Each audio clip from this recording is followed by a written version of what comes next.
नमस्ते विद्यार्थी मित्रांनो, vibrant academy of science मध्ये मी आपला पुन्हा स्वागत करतो. आपल्या सर्व विद्यार्थ्यांना एक गोष्ट महत्त्वाची म्हणजे की काही विद्यार्थ्यांचे होमवर्क थोडेसे लेट येत आहेत, त्यामुळे आपण कालच्या दिवस लेक्चर पोस्ट केलेलं नव्हतं. तर इथून पुढे असं होणार नाही मी अपेक्षा धरतो. जरी कोरोना काळ असला, निगेटिव्हिटी असली तरी आपला अभ्यासाशी संबंध आहे, आपला त्या गोष्टीशी संबंधच नाही. आपण घरातून बाहेरच पडत नाहीये. आपण व्हायब्रंट म्हणून तुम्हाला ऑनलाईन एज्युकेशन देतोय, तेही झूमवर लेक्चर न कंडक्ट करता युट्यूबवर का करतोय आपण लेक्चर्स कंडक्ट, की ज्या अर्थे तुम्हाला ते परत परत परत परत परत परत लेक्चर बघता येईल. 4-4, 5-5 वेळा बघायची जर लेक्चर तुम्हाला संधी मिळत असेल तर आवर्जून बघा. केमिस्ट्री असो, बायोलॉजी असो, फिजिक्स असो किंवा मॅथ्स असो. ठीक आहे, हा झाला भाग. आता आपण बघूया ऑसिलेशन म्हणलं. नेक्स्ट एक्झाम्पल आपण करणार आहे. मी क्वेश्चन बघा लिहितोय बघा. The total energy speed of a particle, the speed of the particle, speed of particle performing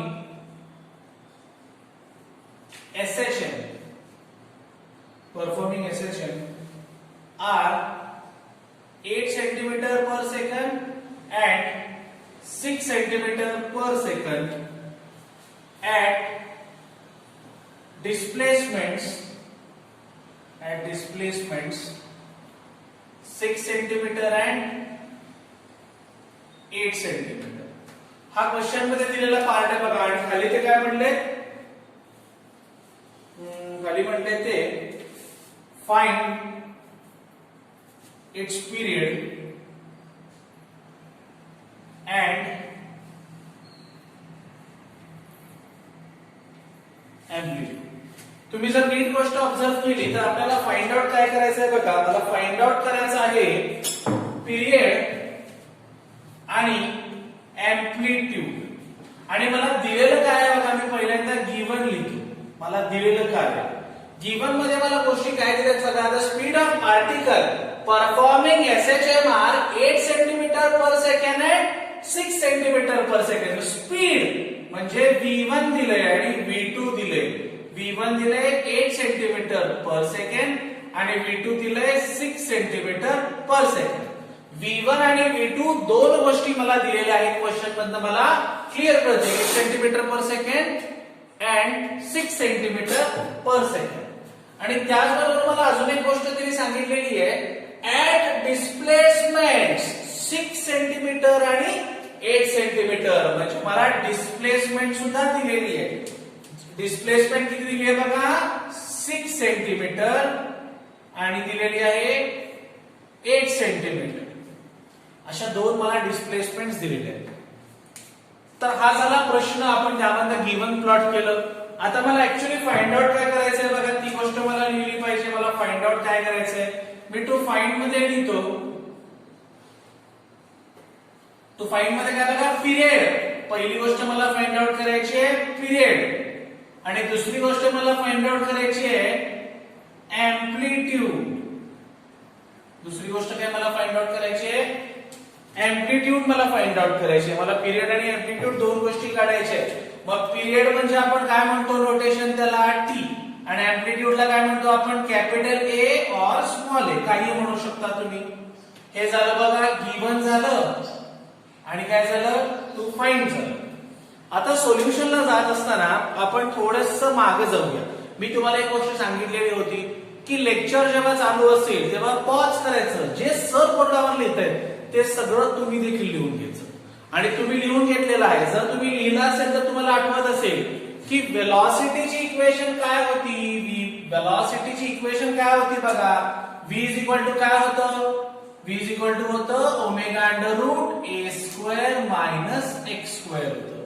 ही होती वेलॉसिटीची इक्वेशन जी आपण बघितलेली होती. मग आता वेलॉसिटी किती दिली आहेत.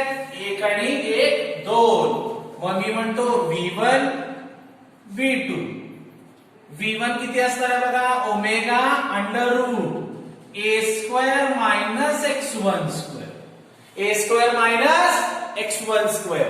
V2 काय असणार आहे omega under root a square minus x two square. X आणि व्ही या दोघांनाच नंबरिंग केलं गेलंय. याला म्हणूया इक्वेशन 1, याला म्हणूया इक्वेशन 2. याच्या आधी आपण व्हॅल्यू सबस्टिट्यूट करूया. ठीक आहे. V1 किती आहे रे? V1 किती आहे? 8 सेंटीमीटर. मग 8 इज इक्वल टू ओमेगा किती आहे? ओमेगाच आहे.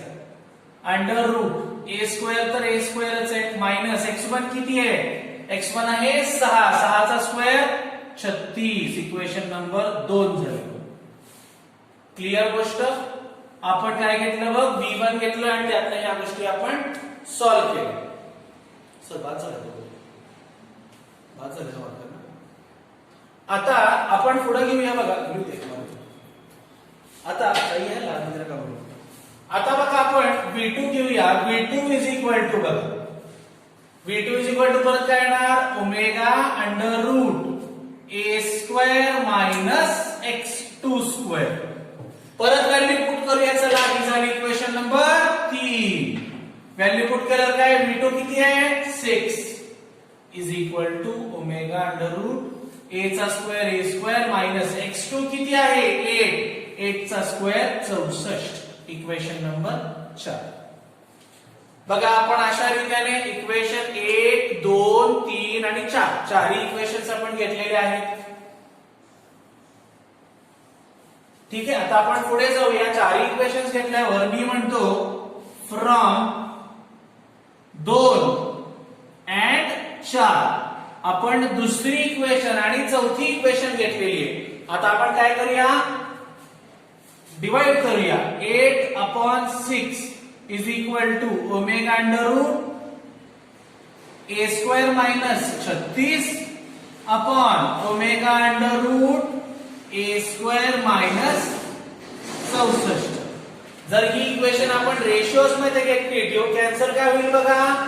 ओमेगाला ओमेगा कॅन्सल झाला. जर ओमेगाला ओमेगा कॅन्सल झाला राहिलं काय? 8/6 इज इक्वल टू पूर्ण under root a square minus 36 upon a square minus 64. दिसते कसं? बरोबर. ठीक आहे. आता आपण काय करूया? Squaring on both the side. दोन्ही साइडला जर मी स्क्वेअर केलं, लिहितो इथं स्क्वेअरिंग ऑन बोथ साइड्स. दोन्ही साइडला स्क्वेअर केलं. 8 चा square 64 upon 36 is equal to a square minus 36 upon a square minus 64. एकदमच इझी घेतलेलं आहे. ठीक आहे. आता cross multiply 64 into a square minus 64 is equal to 36 into a square minus 36. आज मल्टिप्लाय करूया. 64 ए स्क्वेअर मायनस 64 इंटू 64 किती असतंय काय माहिती? मल्टिप्लाय करून बघूया. चल 64 चा स्क्वेअर 64. आपल्याकडे लॉग टेबल आहे की? लॉग टेबल मधून आपण करू शकतो. बरोबर. लॉग टेबल मधून आपल्याला लिहिता येतं बघा. लॉग टेबल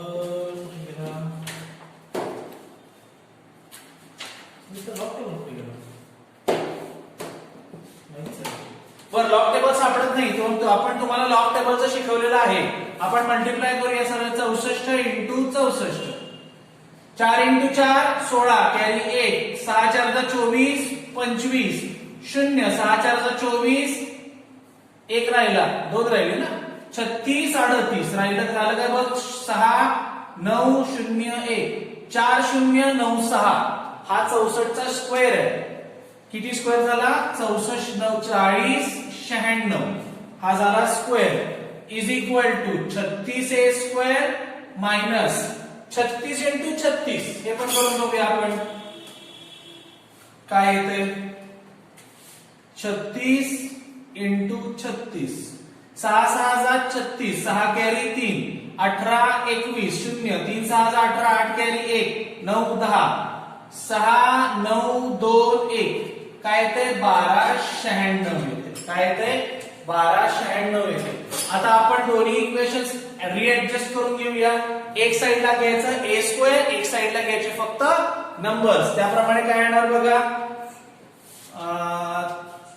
हे इकडे येईल बघा. 64 A square minus 36 A square is equal to -1296 plus 4096. हे किती सबट्रॅक्शन केल्यावर 64 मायनस 36 किती येते 40. 28 ए स्क्वेअर इज इक्वल टू -1296 आणि 4096 प्लस आहे. सबट्रॅक्शन करून घेतो मी. लक्ष द्या सबट्रॅक्शन. 4096 वजा 1296. 6 6 कॅन्सल, 9 9 कॅन्सल, 4 कॅन्सल 3, 10 10 वजा 2 8. 2800 येते. काय येते 2800. लिहून टाकतो तिथं मी. 28 पे स्क्वेअर इज इक्वल टू 2800 आलं. ठीक आहे 2800 आलं बघा. आता मी जर 2800 आलं तर 28 ने काय होईल डिवाइड होईल. 28 ने डिवाइड करूया आपण. म्हणजे काय येणार बघ A square is equal to 2800 upon 28. बरोबर किती येणार A square is equal to 100. A square is equal to किती आलं 100. म्हणजे ए इज इक्वल टू किती आलं 10 सेंटीमीटर. एम्प्लिट्यूड आलेला आहे 10 सेंटीमीटर. मी पूर्ण डिस्क्रिप्टिव्ह प्रॉब्लेम सॉल्व्ह केलेला आहे. यातली आपण दुसरी गोष्ट फाइंड आउट केलेली आहे. एम्प्लिट्यूड आलाय 10 सेंटीमीटर. आता आपण फाइंड आउट करणार आहे टाइम पिरियड. आपण एम्प्लिट्यूड काढलेला आहे. आता आपण फाइंड आउट करणार आहे टाइम पिरियड. ठीक आहे तोपर्यंत स्क्रीनशॉट घ्या बघू. मी साइडला जातो. ठीक आहे स्क्रीनशॉट तुम्ही घेतला असेल बघा. आता आपण फाइंड आउट करूया आपला सेकंड गोष्ट. फर्स्ट गोष्ट फाइंड आउट करायची आहे टाइम पिरियड. मी हा एवढा पार्ट रब करून मधला. आता आपण फाइंड करणार आहे टाइम पिरियड.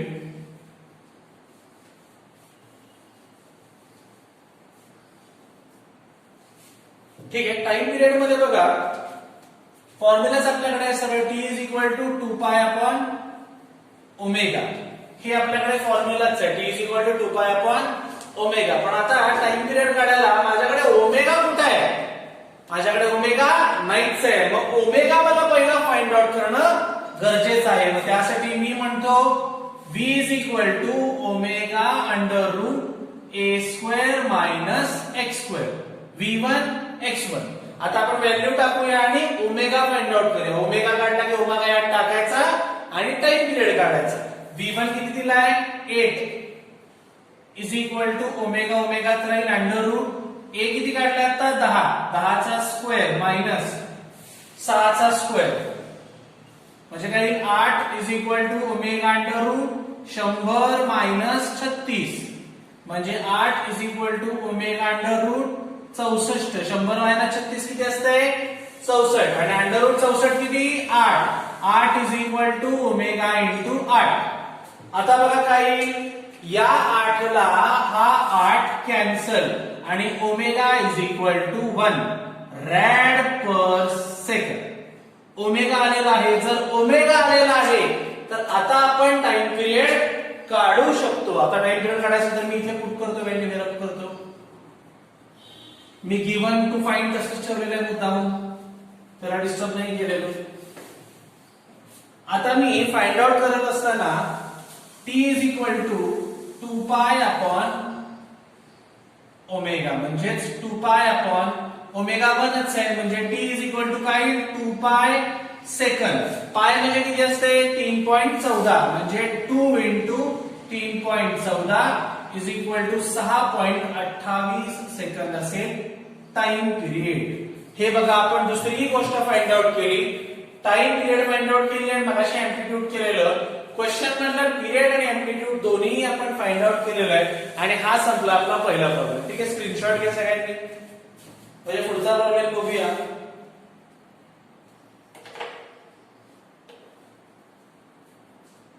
ठीक आहे निरप करतो आता प्रॉब्लेम. तोपर्यंत तुम्ही तिकडचं लिहून घेऊ शकता.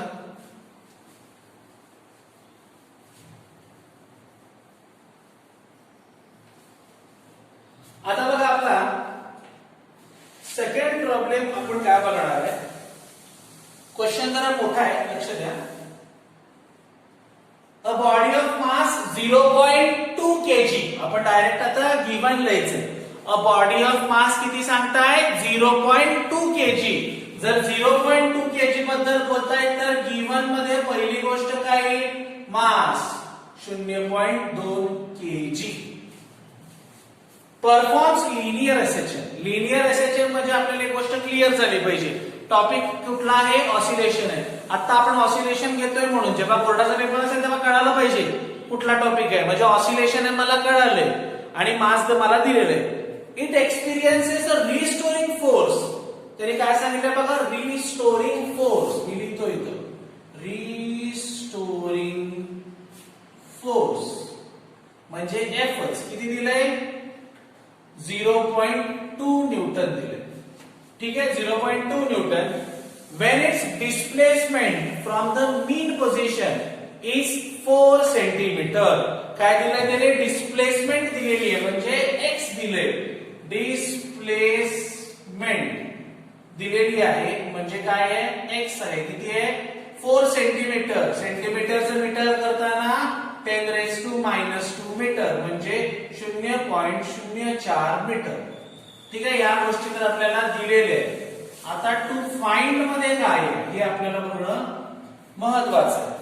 टू फाइंड मध्ये काय सांगितले बघा, 3-4 गोष्टी फाइंड आहेत. फर्स्ट, फोर्स कॉन्स्टंट ते फाइंड करा म्हणताय. मी लिहितो इथं फोर्स कॉन्स्टंट. फोर्स कॉन्स्टंट म्हणजे K is equal to question mark.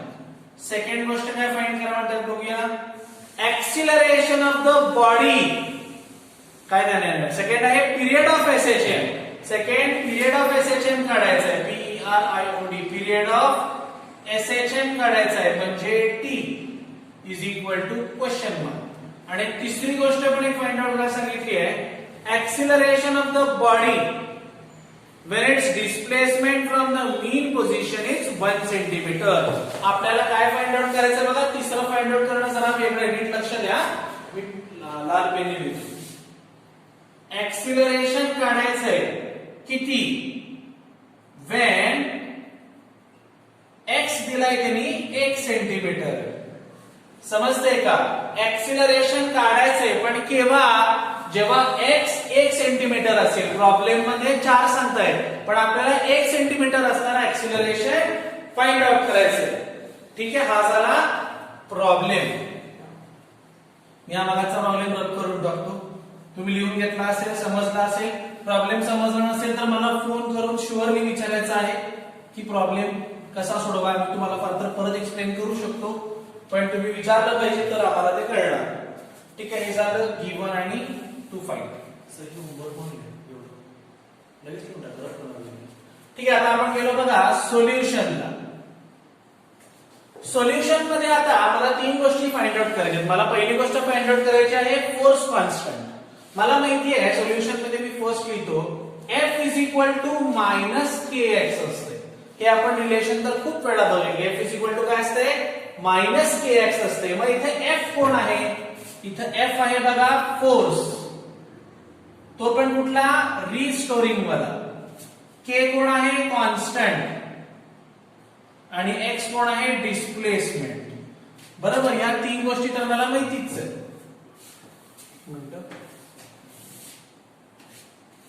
ठीक आहे, मग मी यामध्ये काय म्हणतो बघा, मला कॉन्स्टंट फाइंड आउट करायचा आहे. फोर्स कॉन्स्टंट म्हणजे मला K काढायचा आहे. K is equal to F/x minus. मग F किती दिलाय रे, F दिलाय 0.2 आणि X किती दिलाय रे, 0.04. 0.04 दिलाय X. ठीक आहे, हे असं मला दिलेलं आहे. मी वर खाली दोन्हीकडे 10 ने मल्टिप्लाय करतो.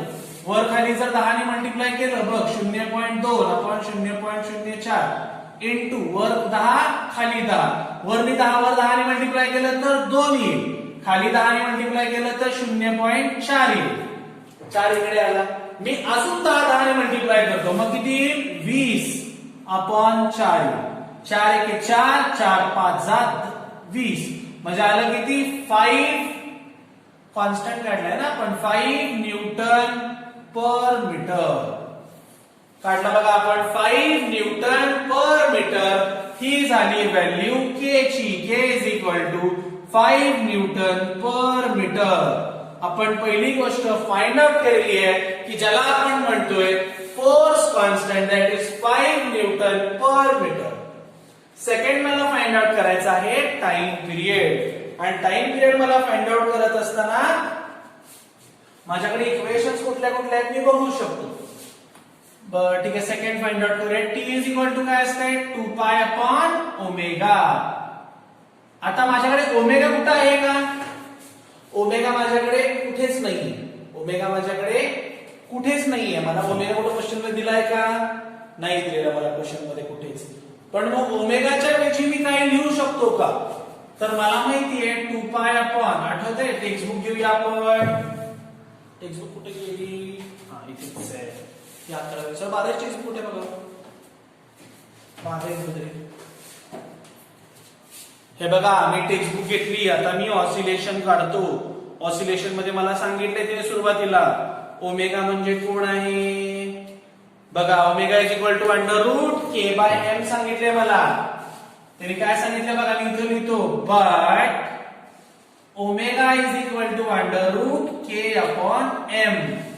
ही पण गोष्ट मला माहिती आहे. मी ओमेगा मध्ये सबस्टिट्यूट करतो. T is equal to 2 pi upon under root K upon M. ठीक आहे, म्हणजे T is equal to 2 pi under root M upon K. सोप्या भाषेमध्ये एम अपॉन के म्हणजेच काय? T is equal to 2 pi into M किती आहे 0.2 आणि के किती काढलाय आता 5. के किती काढलाय 5. ठीक आहे, म्हणजेच टी इज इक्वल टू काय आलं बघ 2 इंटू पाय काय असते 3.14 इंटू अंडर रूट वर खाली 10 मल्टिप्लाय काय येणार सांग 2/50. ठीक आहे, इज इक्वल टू आपण हे सगळं इक्वेशन सॉल्व्ह केल्यावरती आपल्याला आन्सर येते 0.4 पाय सेकंड्स. हे आपल्याला व्हॅल्यू आन्सर येते 0.4 पाय सेकंड्स. हे झालं आपलं टाइम पिरियड. हे तू कसं सॉल्व्ह करायचं सांगितलं, हा इथनं स्टेप की लॉग टेबल. ठीक आहे, गिवन काय दिलेलं होतं एम दिलेलं होतं, एफ दिलेलं होतं, एक्स दिलेलं होतं. मला फोर्स कॉन्स्टंट के काढायचा होता तो मी इथे काढलाय. मला टाइम पिरियड टी काढायचा होता तो मी इथे काढलाय. आता मला तिसरं काढायचं ऍक्सिलरेशन. तर एक्स इज इक्वल टू किती म्हटले 1 सेंटीमीटर. पहिल्यांदा तुम्ही काय करा स्क्रीनशॉट मारा म्हणजे आपण पुढचा पाठ करू.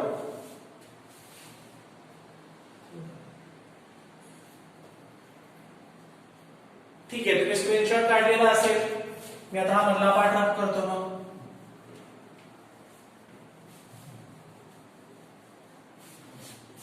ठीक आहे, इथे लाईन पासून खालची व्हॅल्यू लागू शकते. आता ऍक्सिलरेशन काढायचं. मग मी लिहितो ऍक्सिलरेशन इज इक्वल टू काय असते minus omega square x. Acceleration म्हणजे काय मायनस ओमेगा स्क्वेअर एक्स. मग ऍक्सिलरेशन तर काढायचंच आहे. Is equal to minus omega म्हणजे काय आपण आता बघितलंय के अपॉन एम त्याचा स्क्वेअर म्हणजे minus k upon m into x.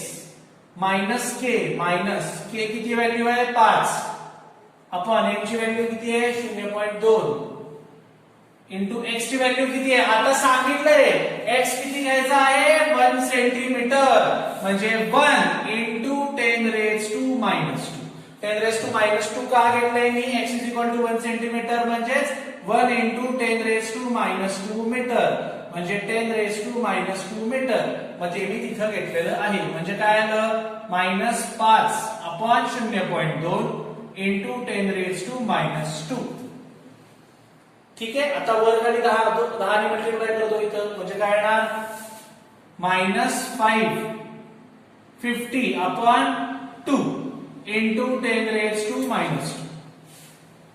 ठीक आहे, आता किती येणार सरळच आहे 2 1 जा 2 25 जा -25